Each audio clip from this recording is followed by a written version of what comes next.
नमस्कार friends. Krishna's academy में एक बार आपका फिर से स्वागत है। जैसे कि आप जानते हैं कि हमने विटामिन के थ्योरी के पार्ट को डिस्कस किया था। आज हम डिस्कस करेंगे कुछ प्रैक्टिस क्वेश्चंस को। सबसे पहला हमारा क्वेश्चन है आज का, विटामिन्स क्या हैं। तो आपको बताया था कि विटामिन्स क्या हैं, कार्बनिक यौगिक होते हैं जो भोज्य पदार्थों का एक प्रमुख तत्व या अवयव होते हैं, ऊर्जा प्रदान करने का काम नहीं करते हैं। तो पहला ऑप्शन अगर आप देखें तो शरीर के लिए आवश्यक पोषक तत्व, यस ठीक है। शरीर के लिए आवश्यक हार्मोन नहीं होते ये, ठीक। हार्मोन जनरली प्रोटीन के बने होते हैं। शरीर के लिए आवश्यक एंजाइम ये भी नहीं होते, आवश्यक मिनरल ये भी नहीं होते।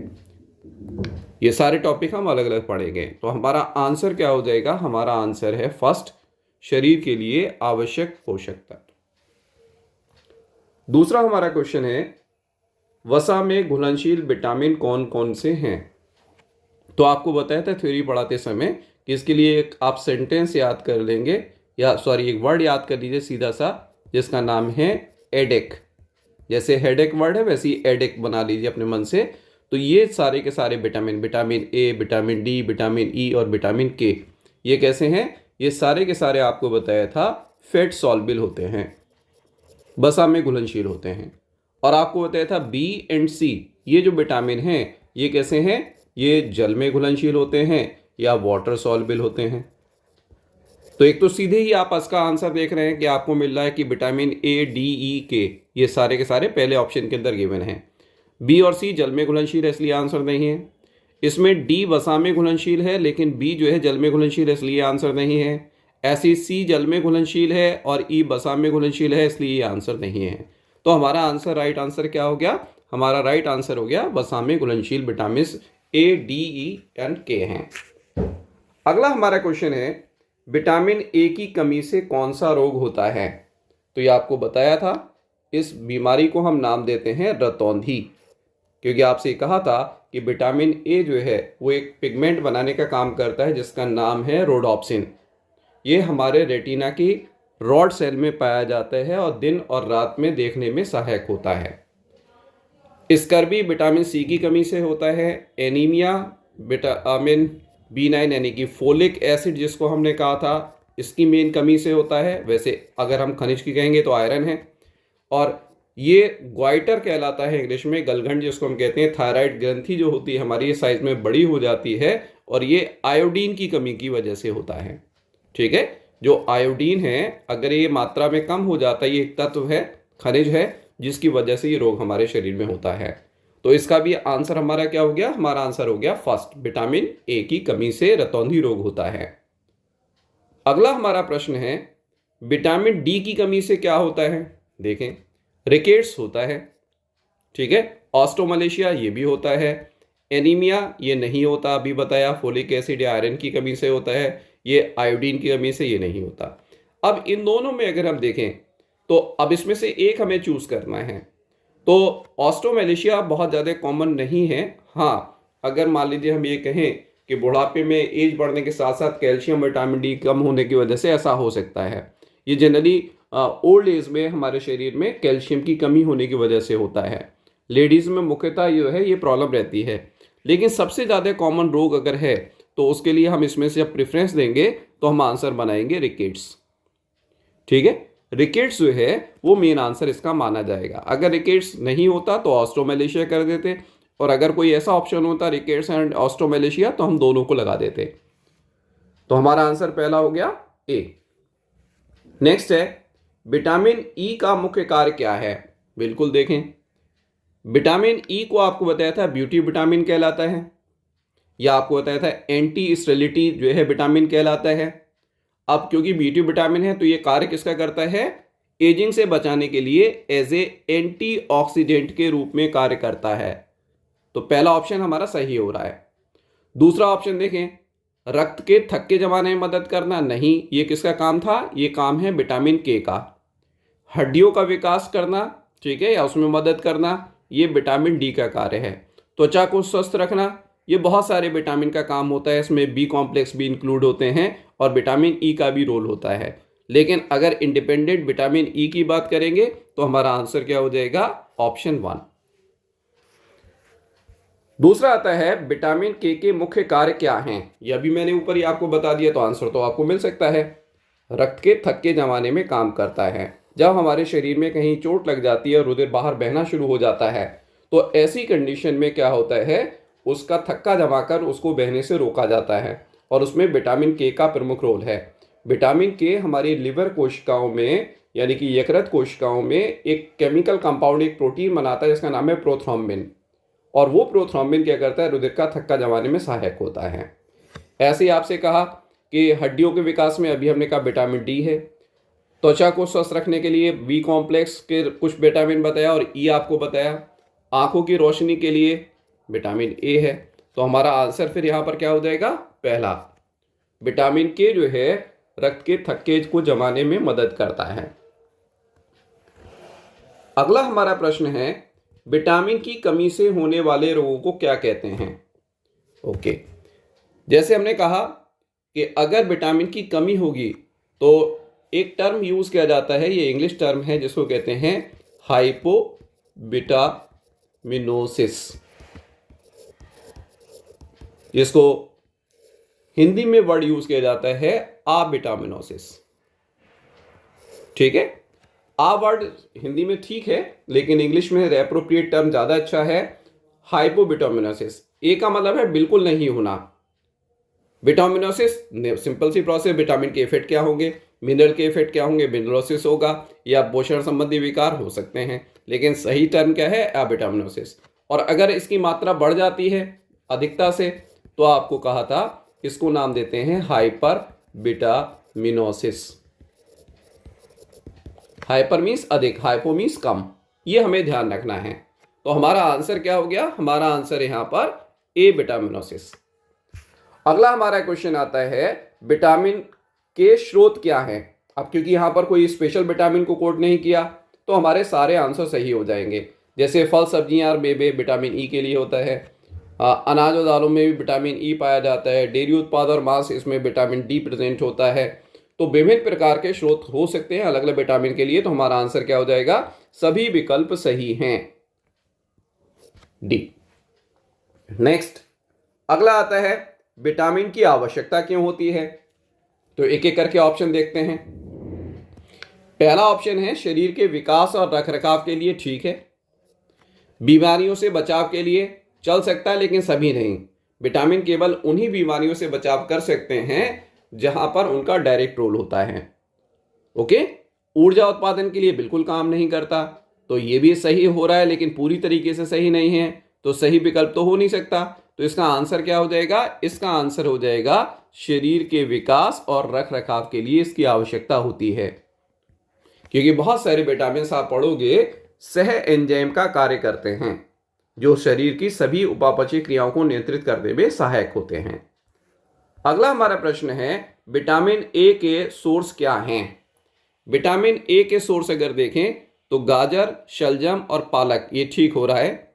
संतरा, नारंगी और मौसमी, ये सी के लिए है। दूध, मक्खन और पनीर, ये विटामिन डी के लिए है। अनाज और दालें विटामिन ई के लिए हैं। तो गाजर के किसके लिए हो गया, गाजर, शलजम और पालक, ये हमारा आंसर होगा, क्योंकि विटामिन ए का स्रोत पूछ रहा है। तो आंसर ए, ऑप्शन ए जो है वो आंसर हो गया। अगला आता है, विटामिन डी के स्रोत क्या हैं। ये तो बहुत आसान लग रहा है। देखो यहाँ पर आपको बताया था, विटामिन डी को हम पुअर्स मैन विटामिन, गरीबों का विटामिन कहते हैं, या इसको सनशाइन विटामिन या धूप विटामिन कहते हैं। तो आप देखें इसमें से केवल एक ही के अंदर धूप आ रहा है, बाकी किसी ऑप्शन के अंदर धूप नहीं है। तो धूप, मछली और अंडे विटामिन डी के प्रमुख स्रोत हैं। फल और सब्जियों में, ठीक है, जनरली आपने देखा है कि विटामिन ए मेनली प्रेजेंट होता है। अनाज दालों में भी आपको बताया ई प्रेजेंट होता है। डेयरी उत्पादों में क्या प्रेजेंट होता है, डी प्रेजेंट होता है, सॉरी ई प्रेजेंट होता है इसके अंदर। तो इसका आंसर क्या हो गया, क्योंकि इसमें डी ऑप्शन भी सही हो सकता था, लेकिन इसमें धूप जो है वो नहीं है, धूप पहले वाले के अंदर दे रखा है, तो ये जो है वो सही आंसर हो जाएगा। अगला हमारा प्रश्न है, विटामिन ई के स्रोत क्या हैं। तो विटामिन ई के स्रोत क्या होते हैं, देखें यहाँ पर विटामिन ई के स्रोत होते हैं मेवे, बीज और वनस्पति तेल।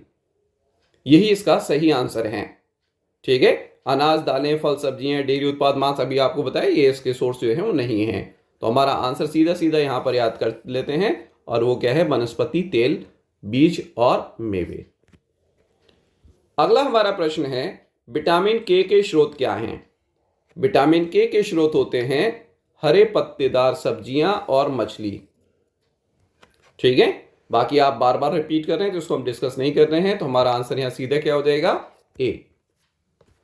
अगला हमारा प्रश्न आता है, विटामिन की अधिक मात्रा से क्या होता है? ये अभी हमने 2 क्वेश्चन पहले डिस्कस किया था, इसका आंसर शायद आप लोग बताएंगे। सोचिए क्या है आंसर मेरे टिक करने से पहले। इसका आंसर है हाइपर विटामिनोसिस। हाइपो मीन्स बताया था कम, हाइपर मीन्स बताया था अधिक, तो ये क्या है, हाइपर विटामिनोसिस की फॉर्म में प्रेजेंट होगा। तो क्लियर है, सीधा सीधा आंसर है, इसको यहीं पर ऐसे याद करेंगे। अगला हमारा प्रश्न है, विटामिन की कमी को रोकने के लिए क्या करना चाहिए? भाई जिस चीज की कमी हो रही है उसको हम ले लें। तो देखें, क्या संतुलित आहार हो सकता है? हो सकता है, लेकिन अगर हमारे शरीर में विटामिन की कमी है तो उसको पूरा नहीं कर पाएगा। ठीक है, पूरा नहीं कर पाएगा। क्यों नहीं कर पाएगा? क्योंकि इसमें तो लिमिटेड मात्रा विटामिन की प्रेजेंट है और हमारे लिए ज्यादा विटामिन चाहिए। तो उसके जगह पर सही आंसर क्या हो जाएगा? इसका सही आंसर हो जाएगा विटामिन के सप्लीमेंट लें। अगर विटामिन ए की कमी है तो विटामिन ए की मात्रा को बढ़ाएं। संतुलित आहार तो लेते रहें, लेकिन साथ में हमें एक्स्ट्रा विटामिन ए लेना पड़ेगा। अगर डी की कमी है तो डी एक्स्ट्रा लेना पड़ेगा। जंक फूड खाने में कोई फायदा नहीं है, ये तो बेकार की चीजें हैं। अधिक सोने से हमें कोई विटामिन नहीं मिलता। हाँ, धूप में सो जाएं तो हो सकता है कि विटामिन डी ज्यादा मिल जाए, लेकिन सही आंसर हमारा क्या होगा? बी। विटामिन सप्लीमेंट्स हमें लेने होंगे संतुलित आहार के साथ साथ। अगला हमारा प्रश्न है, विटामिन की कमी के लक्षण क्या हैं? क्योंकि विटामिन जनरली उपापचय क्रियाओं को नियंत्रित करने का कार्य करते हैं, तो इसीलिए अगर ये क्रियाएं नहीं होंगी तो हमारे शरीर को ऊर्जा प्रॉपर नहीं मिल पाएगी, तो हमें थकान और कमजोरी महसूस होगी। ये ही इसका सही आंसर है। ठीक है, थकान और कमजोरी हमें महसूस होगी। वजन बढ़ना, त्वचा का चमकना नहीं, कमी होगी तो त्वचा पर तो एडवर्स इफेक्ट पड़ना है। अच्छी सेहत और ऊर्जा, भाई ऊर्जा आपको बताया डायरेक्ट तो लेता नहीं, लेकिन उपापचय क्रियाओं के लिए है। तो जब ऊर्जा की कमी होगी तो सेहत अच्छी नहीं हो सकती, बाल मजबूत हो नहीं सकते, क्योंकि सारी चीजें हैं इसकी कमी की वजह से हो रही हैं। तो हमारा सही ऑप्शन क्या हो जाएगा? हमारा सही ऑप्शन हो जाएगा ए। नेक्स्ट हमारा प्रश्न है, विटामिन डी की भूमिका शरीर में क्या है? तो विटामिन डी जो है आपको बताया था कि ये कैल्शियम एंड फास्फोरस, ठीक है, इसके अवशोषण में सहायक होता है। अगर हमारे शरीर में विटामिन डी जो है कम हो जाएगा तो इसका अवशोषण प्रॉपर नहीं होगा, और जब इसका अवशोषण नहीं होगा तो इसका हमारे शरीर में कमी हो जाएगी। और आपको पता है कैल्शियम और फास्फोरस ये दोनों हड्डियों के विकास में, दांतों के विकास में महत्वपूर्ण रोल प्ले करते हैं। तो इन चारों ऑप्शन में से आपको जो ऑप्शन दिखाई दे रहा है वो है हड्डियों का विकास में मदद करना। रक्त का थक्का जमने में विटामिन के था, त्वचा के लिए आपको बताया था ई था, आंखों की रोशनी के लिए ए था। तो हमारा आंसर क्या हो गया? हमारा आंसर हो गया ए। फर्स्ट ऑप्शन करेक्ट है। अगला देखें, विटामिन ई की एंटीऑक्सीडेंट भूमिका क्या है? ये अभी ऊपर पढ़ा था हमने कि विटामिन ई का रोल क्या था। हमने कहा था एंटीऑक्सीडेंट। एंटीऑक्सीडेंट क्या करेगा कि जो ऑक्सीडेटिव चीजें होंगी उनको दूर करने की कोशिश करेगा। तो इसका मतलब पहला आंसर हमें सीधा सीधा मिल रहा है। ठीक है, यही आंसर है। बाकी ऑप्शन को भी देख सकते हैं क्या है इसमें। शरीर को संक्रमण से बचाना, ये जनरली विटामिन सी का काम है। शरीर को ऊर्जा प्रदान करना, ठीक है, ये किसी भी विटामिन का कार्य नहीं है। शरीर के विकास में मदद करना, ये सभी विटामिन का रोल होता है। तो स्पेशली ई के लिए हम नहीं कह सकते, सभी के लिए। तो सही आंसर हमारा क्या हो जाएगा? ए। अगला हमारा प्रश्न है, विटामिन के की भूमिका रक्त के थक्के में क्या है? तो ये क्या करता है? थक्के को जमाता है। तो इसको बढ़ावा देना सही है, थक्के को रोकना गलत है। रक्त को पतला करने से कोई मतलब नहीं है, रक्त को गाढ़ा करने से कोई मतलब नहीं है। तो हमारा ऑप्शन क्या हो जाएगा? फर्स्ट, ए ऑप्शन करेक्ट है, दिस वन। अगला देखें यहां पर, विटामिन शब्द का प्रयोग सबसे पहले किसने किया? तो आपको ये बताया था कि विटामिन की खोज तो एक साइंटिस्ट थे ल्यूनिन, उन्होंने की थी। लेकिन विटामिन शब्द का प्रयोग सबसे पहले किसने किया? फंक ने किया। लेकिन आपको बताया था इन्होंने जो वर्ड यूज किया था पहला, वो था विटामिनी या बीटा एमाइन। क्यों? क्योंकि सबसे पहले आपको बताया था थायमीन जो है एक विटामिन डिस्कवर किया था इन्होंने, जिसका केमिकल नेचर एमीन था और जो जीवन के लिए आवश्यक है। तो वाइटल और एमीन मिला के बनाया गया था वाइटल एमीन से विटामिन। लेकिन बाद में देखा गया कि सारे के सारे एमीन नहीं हैं, तो बाद में क्या किया गया? इस ई को डिलीट कर दिया गया। आजकल आपको बताया था जो हम यूज करते हैं वो है विटामिन। और ये चेंज कौन लेकर आया था? एक और साइंटिस्ट का नाम बताया था मैंने, ड्रमंड। इन्होंने ये काम किया। तो हमारा आंसर इसमें क्या हो गया? हमारा आंसर हो गया बी। ठीक है, फंक वो साइंटिस्ट ने जिसने विटामिन शब्द का प्रयोग सबसे पहले किया। अगला हमारा प्रश्न है, विटामिन ए की भूमिका शरीर में क्या है? तो आपको बताया विटामिन ए की कमी से रतौंधी होता है। रतौंधी क्या था? रात में देखने में दिक्कत होती है या दिखाई देना बंद हो जाता है। तो इसका मतलब क्या है? हमारी आंखों की प्रॉब्लम हुई। तो आंखों की प्रॉब्लम क्या है? दृष्टि को सुधारना, ये इसका फंक्शन हो जाएगा। ठीक है, विटामिन ए क्या करता है? आंखों की रोशनी के लिए आवश्यक है। त्वचा से कोई लेना देना नहीं। प्रतिरक्षा आपको बताया विटामिन सी। सभी विकल्प से कोई लेना देना नहीं। तो आंसर हमारा क्या हो गया? A. First option is correct. Next आता है, विटामिन ए की अधिक मात्रा के लक्षण क्या हैं? अब देखें, विटामिन ए हो चाहे कोई भी वसा में घुलनशील विटामिन हो, उनकी मात्रा अधिक होने पर आपको बताया हाइपर विटामिनोसिस होगी। अति विटामिनोसिस इसको आप कह सकते हो। तो उसमें क्या होता है? सभी के एक से ही लगभग लक्षण होते हैं। क्या होगा? सिर दर्द होगा, उल्टी यानी कि वोमिटिंग होगा, ठीक है, ज्वाइंट पेन यानी कि जोड़ों का दर्द भी होगा। यानी कि सभी विकल्प इसमें सही हैं। सभी विकल्प सही हैं। तो आंसर हमारा क्या हो गया? हमारा आंसर हो गया डी। अगला प्रश्न देखें। अगला हमारा प्रश्न है, विटामिन डी की कमी के लक्षण क्या हैं? तो आपको बताया डी क्या कर रहा था? कैल्शियम और फास्फोरस के अवशोषण में सहायक था। अब कैल्शियम और उसका फास्फोरस का रोल क्या बताया था आपको? आपको ये बताया था कि हड्डी और दांतों के विकास के लिए जरूरी है। तो आप देखें, पहला ऑप्शन ठीक हो रहा है। लेकिन यहां पर कैल्शियम एक और रोल प्ले करता है, ठीक है, मांसपेशियों के संकुचन और शिथिलन के लिए आवश्यक है। संकुचन एवं शिथिलन। तो अगर कैल्शियम कम होना शुरू हो जाएगा तो हमारे लिए मसल्स की प्रॉब्लम भी आना शुरू हो जाएंगी, मांसपेशियों में दर्द होगा और मसल और इसकी वजह से थकान और कमजोरी भी होगी। और उसका रिजल्ट क्या निकलेगा? सभी ऑप्शन सही हो जाएंगे, सभी विकल्प सही हैं। तो आंसर हमारा बेटर ऑप्शन क्या है? सभी विकल्प सही हैं। अगर इनमें कोई और चेंज होता, कुछ नहीं मिलता, तो हड्डियों का कमजोर होना ये बेस्ट आंसर होता। लेकिन अभी क्योंकि सभी सही हो रहे हैं तो इसलिए सभी को सही मानेंगे। नेक्स्ट है, विटामिन ई की कमी से क्या होता है? विटामिन ई की कमी से भी आपको होता है, ब्यूटी विटामिन है, त्वचा का रूखापन भी है।